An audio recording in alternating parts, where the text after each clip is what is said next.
మన ప్రభువును రక్షకుడైన యేసుక్రీస్తు నామములో అందరికీ శుభాలు వందనం తెలియజేస్తున్నాను. ప్రియులారా అందరూ బాగున్నారు కదా? చూడండి, ఇది ఎందుకు ఏర్పడదేమో లేఖన భాగం చూసినట్లయితే యోహాను సువార్త 8వ అధ్యాయము 31-32 వచనములు. కాబట్టి యేసు తన్ను నమ్మిన యూదులతో, మీరు నా వాక్యమందు నిలిచిన వారైతే నిజముగా నాకు శిష్యులై ఉండి సత్యమును గ్రహించెదరు. అప్పుడు సత్యం మిమ్మను స్వతంత్రంగా చేయనని చెప్పాను. దేవుడి పరిశుద్ధ వాక్యం దీవించను గాక. ఆమేన్. మేము ప్రార్థన చేసుకున్నాం. పరిశుద్ధుడా, ప్రేమ గల తండ్రి, నీ పరిశుద్ధ పాదం స్తోత్రం దేవా ప్రభా. తండ్రి, ఇంతవరకు నేను ప్రభు మమ్మల్ని సజీవుల గొంతు మీద అనబడినైనా మీకు వందనం తెలియజేసుకుంటున్నాం ప్రభా. తండ్రి, ఇదిగైనా మేము వాక్యం ధ్యానించుకుంటున్నాం తండ్రి. మాతో ఉండండి, నడిపించండి నేను ప్రభా. తండ్రి ప్రభా, ప్రతి ఒక్క తండ్రి గ్రహించగల మనసును వాక్యానుసారంగా జీవించే జీవితం దయచేయమని మా ప్రభు నమ్మకంలో వేడుకుంటున్నాం తండ్రి. ఆమేన్. ప్రభు అందు ప్రియులారా, ఇది ఎందుకు ఏర్పాటు చేయబడిన అంశం ఏంటంటే, యేసు శిష్యుడవా లేక అనుచరుడవా? యేసు శిష్యుడవా లేక అనుచరుడవా? చూడండి, ఇప్పుడు నేను చదివిన లేఖన భాగములు మీరు విన్నారు కదా.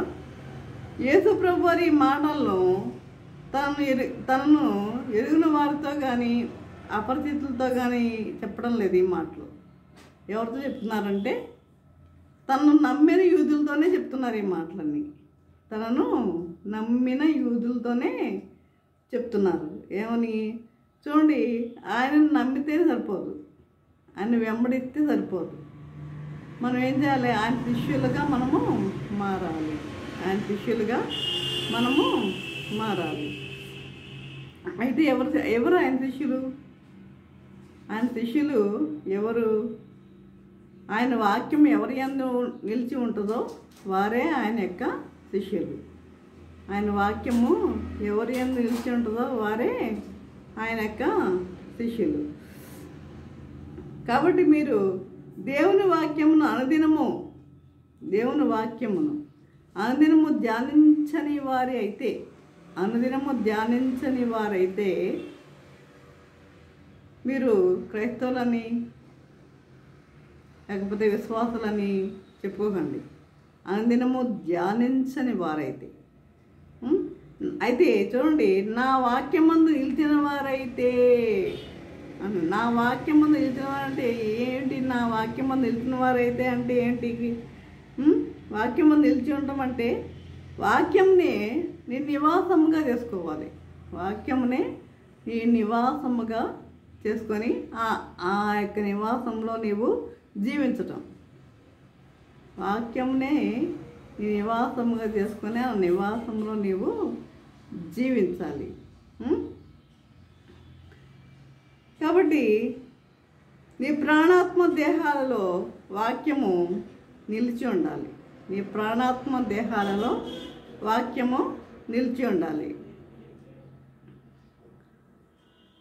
అదేవిధంగా ధర్మశాస్త్రానికి కట్టుబడి ఉండాలి. తన గురువుతో వ్యక్తిగత సంబంధం కలిగిన వాడే శిష్యుడు అవుతాడు. కానీ గురువుని ఎరుగని వాడు శిష్యుడు ఎలా అవుతాడు? తన గురువుతో వ్యక్తిగత సంబంధం కలిగిన వాడే శిష్యుడు అవుతాడు.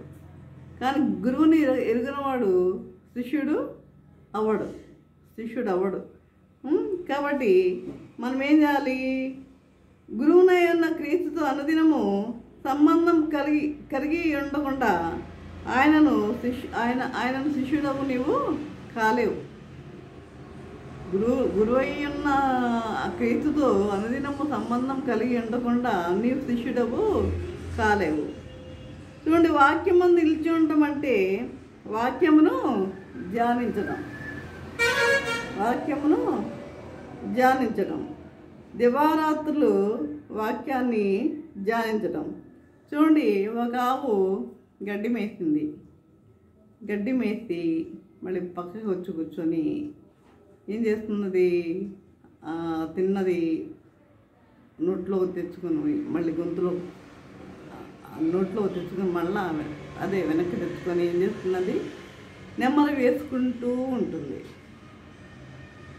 ఆవు నెమ్మది వేసుకుంటూ ఉంటుంది కదా. అదేవిధంగా కీర్తనల గ్రంథం 1వ అధ్యాయం 1వ వచనం మనం చూసినట్టయితే, దుష్టుల ఆలోచన చొప్పున నడవక, పాపుల మార్గం నిలవక, అపహాసకులు కూర్చుని చోటున కూర్చుండగా, యెహోవా ధర్మశాస్త్రమందు ఆనందించు దివారాత్రము దానిని ధ్యానించేవాడు ధన్యుడు. దివారాత్రము దానిని ధ్యానించేవాడు ధన్యుడు. అది వచనంలో మనము ఆకలి కొనిన ఒక సింహాన్ని చూస్తాం.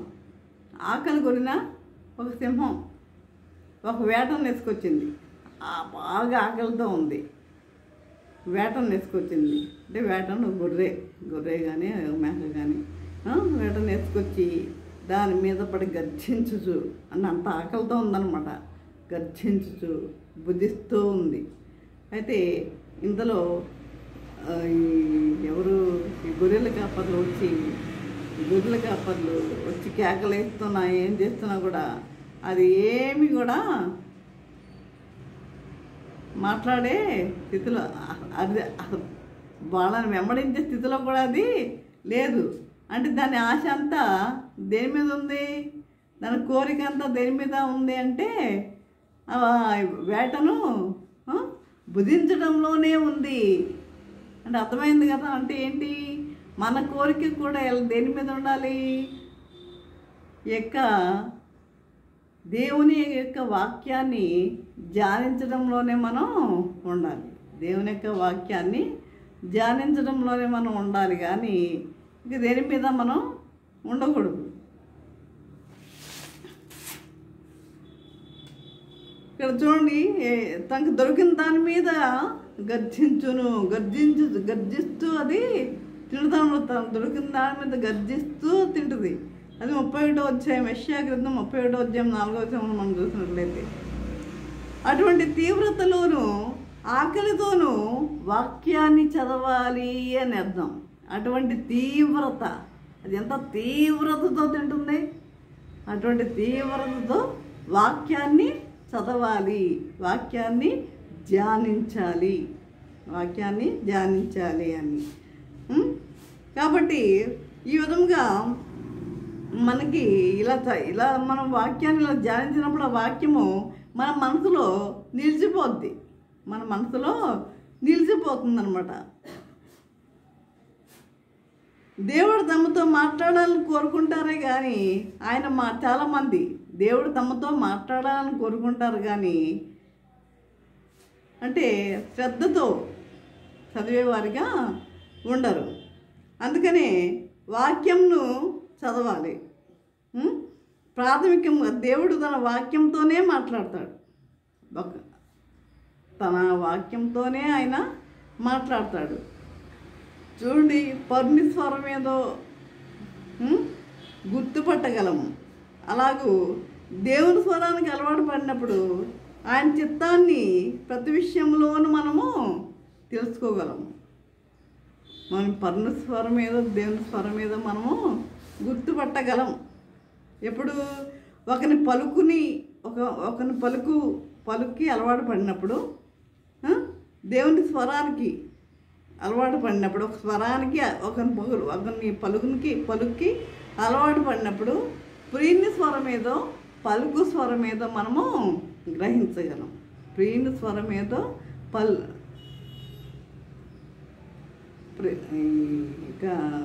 ప్రియుని స్వరం ఏదో మరి పరుని స్వరం ఏదో మనము గుర్తుపట్టగలం. అలాగే దేవుని స్వరానికి అలవాటు పడినప్పుడే, దేవుని స్వరానికి ఎప్పుడైతే నువ్వు అలవాటు పడతావో అప్పుడు ఆయన చిత్తాన్ని ప్రతి విషయంలో నీవు తెలుసుకోగలవు. చూడండి, వాక్యమంతా నిలిచి ఉంటే మనము అపవాదిని ఏం చేస్తాం, ఎదిరించగలం. అపవాదిని మనం ఎదిరించగలం. బైబిల్ గ్రంథములు వ్రాయబడిన ప్రతి మాట ఏంటది, దేవుని మాటే. బైబిల్ గ్రంథంలో ఉన్న ప్రతి మాట కూడా దేవుని మాటే. ఆ మాటలు నిత్యత్వం వరకు స్థిరపరచబడినవి. ఆ మాటలు నిత్యత్వం వరకు స్థిరపరచబడినవి. ఈ భూమి కానీ ఆకాశం కానీ ఈ గతించిపోతాయేమో కానీ, ఒకవేళ ఆకాశం గతించును కానీ దేవుని మాటలు ఎన్నటికీ కూడా గతించవు. దేవుని మాటలు ఎన్నటికీ గతించవు. ఈ విషయము సాతానికి బాగా తెలుసు. అందుకని అదేం చేస్తుందంటే, ఇక దేవుని మాటలు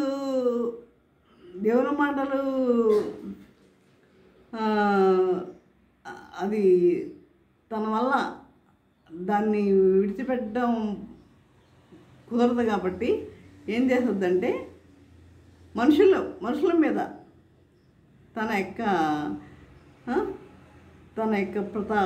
ప్రభావాన్ని చూపిస్తుంది అన్నమాట.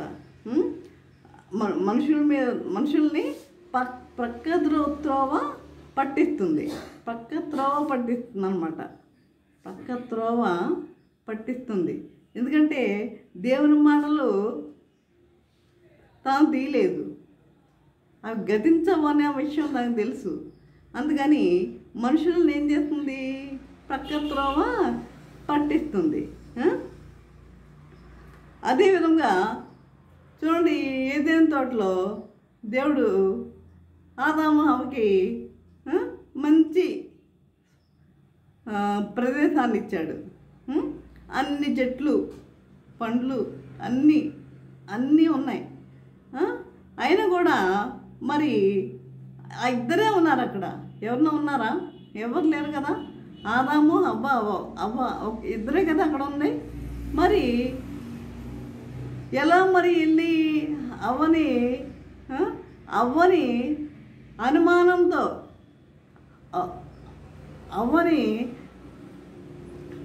ఏం చేయగలిగింది? దేవుని మాటలు కూడా వినకుండా ఏం చేయగలిగింది? నమ్మలేని పరిస్థితుల్లో ఏం చేయగలిగిందంటే, ఇది నిజమేనా అనేటట్లుగా చేయగలిగింది. ఇది నిజమేనా అంటే, ఇది తింటే దేవతలు అయిపోతారు అని చెప్పింది. అయితే ఇది నిజమేనా?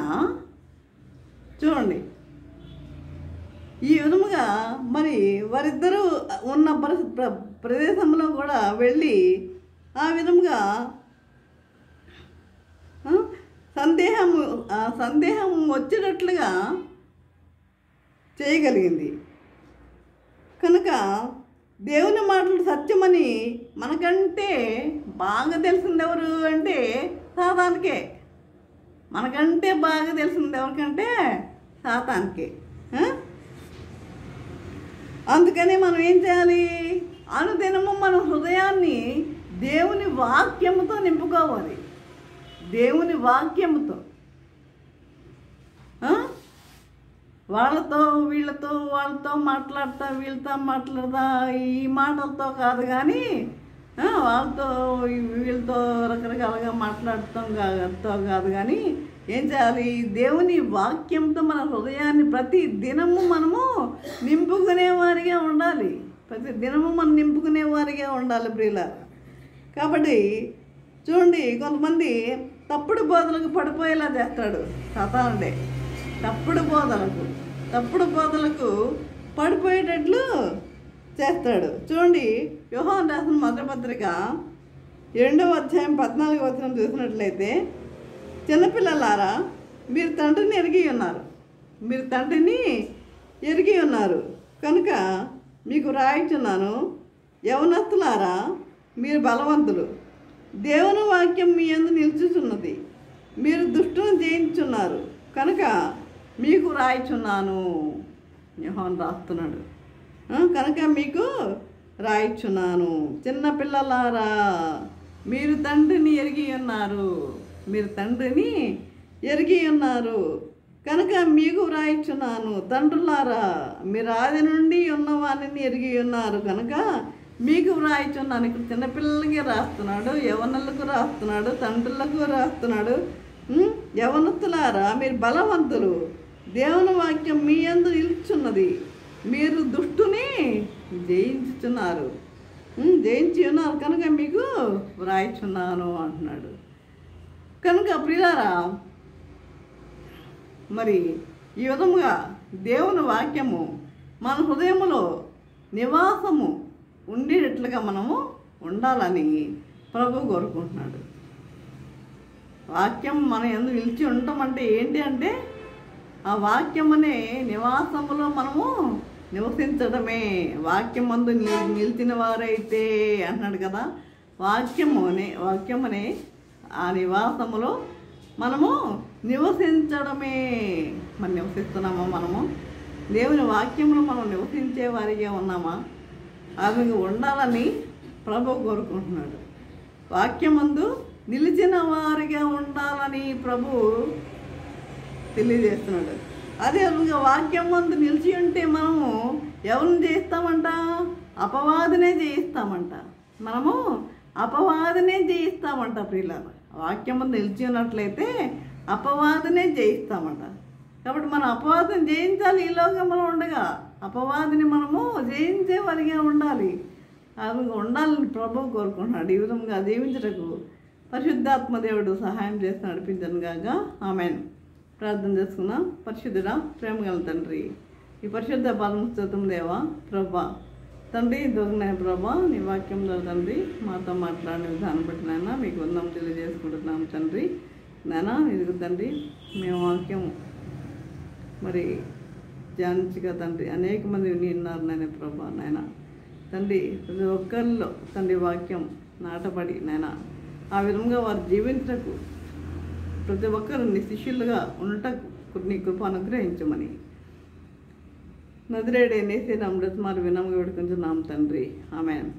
తండ్రి అయిన దేవుని ప్రేమయు, కుమారుడైన క్రీస్తు కృపయు, పరిశుద్ధాత్మకి అన్యోన్య సహవాసము సకల దీవెనలు సదాకాలము ప్రభా. తండ్రి ఎంతమంది అయితే ప్రభా వాక్యం విని ప్రతి ఒక్కరికి తోడు నిలిచడం గాక. ఆమేన్, ఆమేన్, ఆమేన్.